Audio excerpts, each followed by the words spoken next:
Detroit, 1914. Outside Ford Motor Company's Highland Park factory, thousands of men gather before the doors. They are not there to buy a car. They are there because Ford has announced something that sounds almost impossible. $5 for one day's work. At the time, that was roughly double what many factory workers were earning.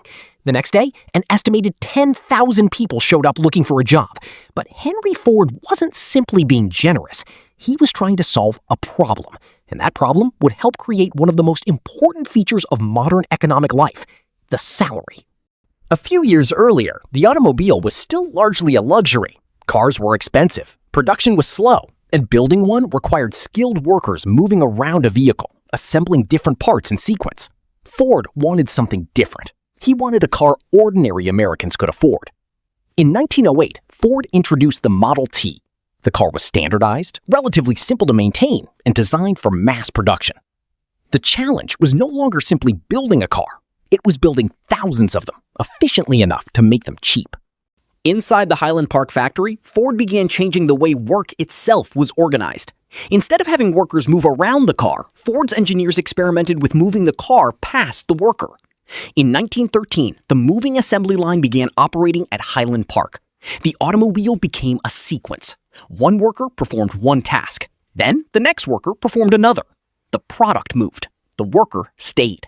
Ford's own account of the innovation described it as bringing the work to the worker rather than requiring the worker to move around the vehicle. The effect was enormous. The time required to assemble a Model T chassis eventually fell from roughly 12.5 hours to about 1.5 hours. Production accelerated. Costs fell, and Ford could lower the price of the Model T. The factory had discovered something more powerful than simply working harder. It had discovered how to make each hour of labor produce more. But there was a problem hiding inside the machine. The faster the factory became, the more repetitive the work became. A worker might perform the same movement again and again as vehicles passed through the line. The work was physically demanding. The timing was strict. And if one worker fell behind, the consequences could travel down the entire production system. Workers began leaving. Ford had built a machine capable of producing cars at extraordinary speed, but keeping people inside that machine was becoming increasingly difficult. The turnover became severe. Historical accounts describe Ford needing to hire tens of thousands of people simply to maintain a much smaller permanent workforce. Then, on January 5, 1914, Ford announced the $5 workday. The standard workday was reduced from 9 hours to 8, and the compensation was dramatically increased. The move stunned competitors. Some observers believed Ford was risking the company's finances. Instead, something else happened. Workers flooded toward Detroit. Ford had transformed the job from something people desperately wanted to leave into something thousands of people desperately wanted to obtain. At first glance, this looks like a simple story about generosity. Pay workers more. Workers become happier. The company benefits. But the economics were more complicated. The additional compensation helped Ford stabilize its workforce. The 8-hour shift also allowed the company to operate 3 shifts instead of 2. The higher wage was not merely a cost. It was part of the production system. The Model T became cheaper as Ford's production system improved. The company could produce more cars, more efficiently, at lower cost, and sell them to a much larger market. The factory wasn't just producing cars. It was producing a new economic relationship between work, wages, and consumption. Imagine the system as a circle. A worker sells labor. The company uses that labor to produce goods. The company sells those goods. The worker receives wages. The worker spends those wages. And that spending creates demand for more goods. Because there are 2 very different ways to think about income. The first is, what am I paid for my time? The second is, what do I own that produces value? A salary answers the first question. Ownership answers the second. Ford's factory became extraordinarily productive because it separated the worker from the entire production system. The worker performed one part. The company owned the system connecting all the parts. And that distinction still exists. Imagine someone earning $100,000 a month. That income may support rent, food, transport, family expenses, savings, maybe even investments. But the salary itself is still dependent on one condition: The person continues providing labor that someone is willing to pay for. If the paycheck stops, the income stops. That doesn't make the salary bad. It makes the salary different from an asset. An asset behaves differently. A business can continue producing revenue while its owner is somewhere else. A book can be sold thousands of times after it is written. A piece of software can serve millions of users without requiring the developer to personally perform every transaction. The common feature is not simply passive income. It is leverage. Something has been built that can produce value beyond one person's immediate labor. Ford understood leverage at an industrial scale. The assembly line was leverage. Standardized parts were leverage. Machines were leverage. Mass production was leverage. The system allowed 1 hour of human labor to contribute to far more output than it could have produced under a slower production method. And Ford's fortune came not from personally assembling cars. It came from owning the system that organized the labor, machines, capital, factories, and distribution. The problem with a salary isn't that it is small. It can be enormous. The problem is what happens when your expenses rise to meet it.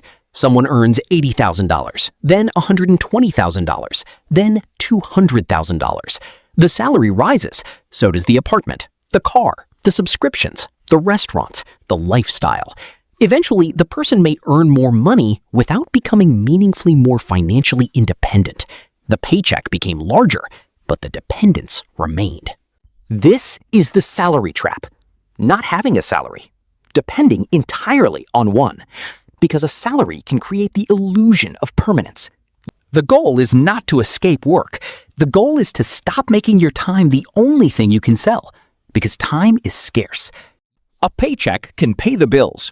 It can also buy freedom, but only if some of it eventually becomes something other than a paycheck. Skills, savings, investments, a business, intellectual property, equity, systems, assets. The specific vehicle can change. The principle does not. Return to Highland Park. Thousands of workers gather outside Ford's Highland Park factory waiting for a chance at the newly announced $5 workday. For them, the paycheck meant security. For Ford, the wage was part of a larger machine designed to make production more efficient and consumption more powerful. Both sides benefited, but they did not own the same thing. And perhaps that is the most important part of the story. Henry Ford did not become wealthy because he had the highest salary in the factory. He became wealthy because he owned a system capable of producing enormous amounts of economic value. The workers were paid to operate the machine. Ford owned the machine.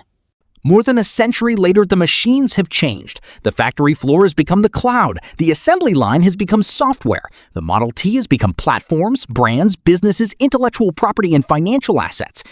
But the underlying question remains, are you simply being paid to participate in someone else's system? Or are you gradually building something that you own?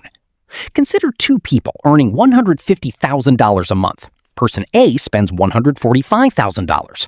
Person B spends $100,000 and directs $50,000 toward building productive assets. Their salaries are identical. Their lifestyles may even look similar, but their financial trajectories are completely different. That is the difference between income and wealth. Income is money coming in. Wealth is what remains and what continues producing value.